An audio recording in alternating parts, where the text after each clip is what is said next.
एक बड़ी खबर सामने आई है जिसके मुताबिक 27 दिसंबर 1945 को पंडित जवाहरलाल नेहरू ने इंग्लैंड के तत्कालीन प्रधानमंत्री क्लेमेंट एटली को चिट्ठी लिखी थी, जिसमें नेताजी सुभाष चंद्र बोस को इंग्लैंड का युद्ध अपराधी लिखा गया था।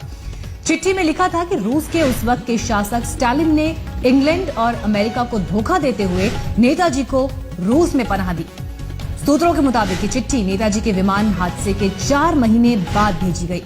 इससे साफ है कि उस वक्त तक नेहरू जी नहीं मानते थे कि नेताजी की मौत हुई है। साथ ही उससे बड़ी बात यह है कि नेहरू नेताजी को युद्ध अपराधी मानते थे और यही कहते हुए उन्होंने इंग्लैंड के तत्कालीन प्रधानमंत्री को चिट्ठी भी लिखी थी। और जानकारी के साथ इस वक्त मेरे सहयोगी राहुल कमल जुड़ गए हैं हमारे साथ। राहुल, कितना बड़ा खुलासा है ये, और अभी जब ये 100 फाइलें रिलीज होंगी उसके बाद तो और भी ऐसी कई जानकारियां सामने आएंगी। ये एक पॉलिटिकल अर्थक्वेक सेट ऑफ करने वाला है, क्योंकि बहुत सालों से ये आरोप लगता रहा है कि पंडित जवाहरलाल नेहरू और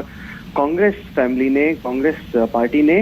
नेताजी सुभाष चंद्र बोस का जो कंट्रीब्यूशन है उसको पूरा एक्नॉलेज नहीं किया। जिस कदर नेताजी ने भारत को आज़ादी दिलाने में मदद की, हमेशा उसको अनदेखा किया गया। और अब इस सब के बीच में आज तक खबर मिली है कि 27 दिसंबर 1945 की एक चिट्ठी आज डिक्लासिफाई की जाने वाली है, जिसमें शिकायत करते हुए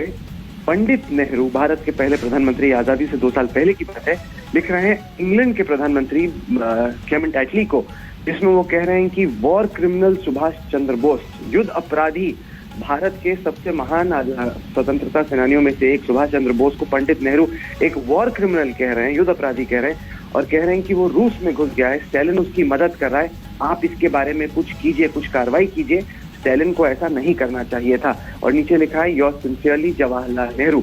अब ऐसे वक्त पर जब लगातार बीजेपी और प्रधानमंत्री मोदी कोशिश कर रहे हैं कि नेताजी सुभाष चंद्र बोस और Indian national army, Azad Hind फौज की जो कंट्रीब्यूशन थी उसको नए सिरे से देखा जाए, भारत की जो इतिहास की किताबें उसको नए सिरे से लिखा जाए, वैसे में भारत के पहले प्रधानमंत्री का नेताजी को युद्ध अपराधी कहना वाकई में एक बहुत ही बड़ा पॉलिटिकल मुद्दा बनेगा, क्योंकि ये सीधे सीधे तौर पे कांग्रेस पे हमला होगा, नेहरू गांधी परिवार पे हमला होगा कि गांधी नेहरूओं को छोड़ के बाकी जो फ्रीडम फाइटर्स थे उनको कभी एक्नॉलेज नहीं किया गया, उनके रोल को कभी कोई अहमियत नहीं दी गई।